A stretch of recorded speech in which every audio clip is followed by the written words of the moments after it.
Lori Bernstein. For the recorder. I was going to say tape recorder, but it's not a tape recorder, is it? Okay. So, how old are you? 58. Okay. So, check this out. No, you're gonna look over there. So you need to hold it with that hand. Look over here. See these horizontals? Yes. Okay. 2 or 3 horizontals in this zone is about normal. I have lots. You have what? 15? Dry hands. No, that has nothing to do with dry hands. Because if you take a look at this pattern, you don't have it over here, do you? Mm-hmm. No, you don't. No, it's correct. That's correct. That is correct, isn't it? But you have a particular pattern across here on your right hand. You don't have it on your left. And let me tell you about that. Okay, so that's restlessness is basically what it is. In the old palmistry, they would have said many journeys. You're going on many journeys. These are the old journey lines. And it shows a person who is, oh, you said you're in your 50s. I am. So you're old enough to remember West Side Story. I am. Right. Something's coming, don't know what. You know that song? There's a feeling of, there's like something that wants to happen, but it hasn't taken physical form yet. And I could taste it almost, but I don't know what it is. And, you know, it could be Maria for all I know for you. But whatever, remember that song is pregnant with possibility. But he doesn't know what the possibility is, and there's no way for him to know what it could be. But he needs to put himself in circumstances outside of where he normally is.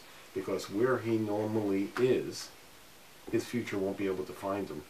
Because he's living, he wouldn't say it, but he's living in a certain constrained circumstance, in a box, that would not allow what wants to happen. You understand why I'm saying this? Mm-hmm. Okay. So I've looked at close to 60,000 pair of hands at this point. I've seen less than 6 hands as restless as yours. Oh, really? Yes. You getting the idea? Yeah. Yeah, so you've got itchy feet. There's a part of you that wants to, well, explore the world. Mm-hmm. And so the ancient palmists, when they said, oh, you're going on a long journey, if they would see 2 of those, they would probably say you're going on a long journey. In your case, they would say you've been journeying forever, but they wouldn't be right. It's that feeling of wanting something. And this is the zone of meaning. It's the part of the hand that the thumb can't get to. And it's in the old palmistry, it's the area of intuition, imagination, dreams, all true. But it's more the zone of deep meanings. And the more horizontals in there, the more there's an itch for deep meaning that hasn't been scratched. Okay, so that's A. I haven't looked at your fingerprints yet. B, you're smart. Have you been deploying your intelligence approximate to its capacity? Well, that's a no. I excel in my career in my field. Right. You to a degree. You haven't pushed yourself near as far as what you're capable of. Because I'm tired of doing it. Yeah, it's because you're not where you can get more meaning from it. Mm-hmm. Yeah, there's not more meaning to extract over there, and you can do it with half of you tied behind your back. Yeah. So you're coasting through. You're super smart, and you're getting by. You understand what I mean by getting by? But you're not in a circumstance that requires you to be super smart and putting you in a circumstance that challenges your intellect, where you're just, maybe if you really apply yourself, you can keep up, which is where you belong. Okay.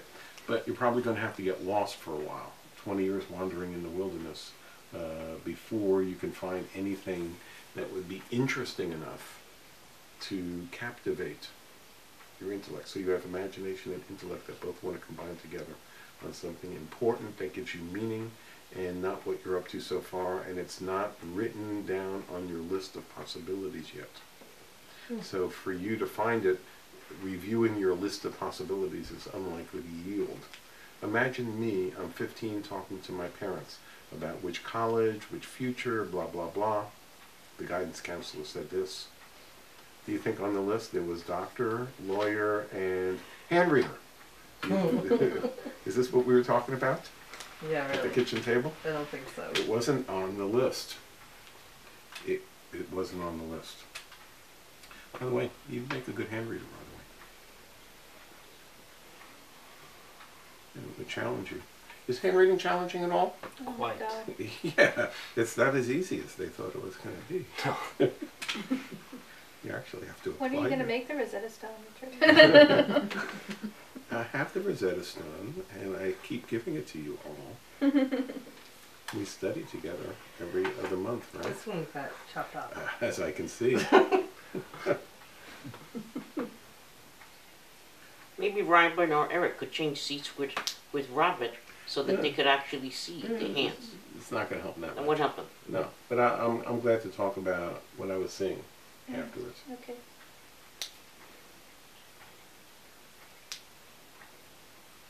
Does your hand change if you crack your knuckles a lot? No, not in any way particularly important. Okay, important to my eye. Okay.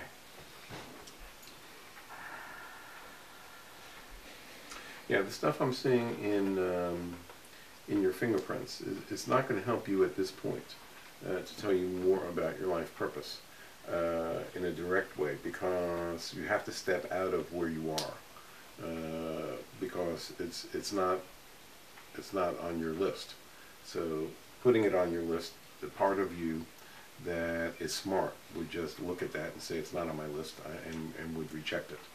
And she is really good at that, and I'm just not going to play that game with her. But I can tell you that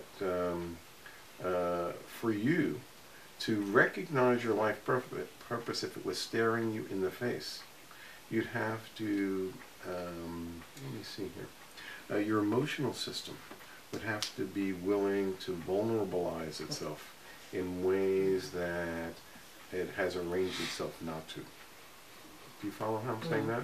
Was I specific enough? Was I vague enough for the group context and specific enough for you to follow me? Mm-hmm. Yeah.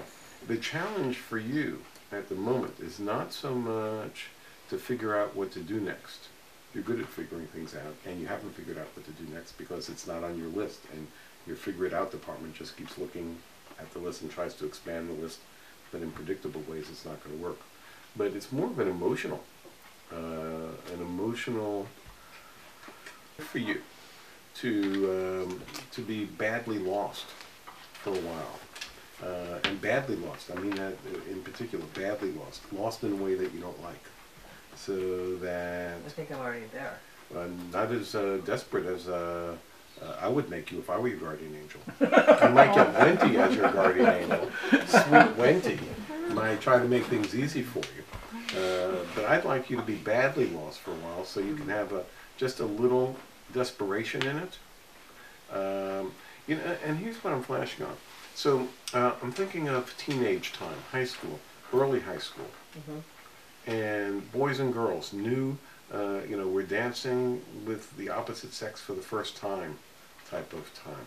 There was an edgy, desperate, oh my God, to things that would be good for you. To be in as out of control as I'm remembering my mid-teenage time. And of course you can't do that the same way because you're not a teenager. You can't do it. You've got too much aplomb at this point. You're too smart to allow circumstances to develop that would make you get all bludgeoned like that. Those were good days. Yeah, but there's a million Hollywood movies where people are put in circumstances that they wouldn't have put themselves into because it's too weird and it's out of control, and now they have to deal with stuff that they didn't want to deal with. And at the end of the movie, they make decisions about their life. I'm going to do this now because they got to meet a part of themselves that they wouldn't have met as long as they just kept doing what they were always doing. I will say this. You're in one of the innovator life purposes, and you got to be out of the box to be an innovator. Okay.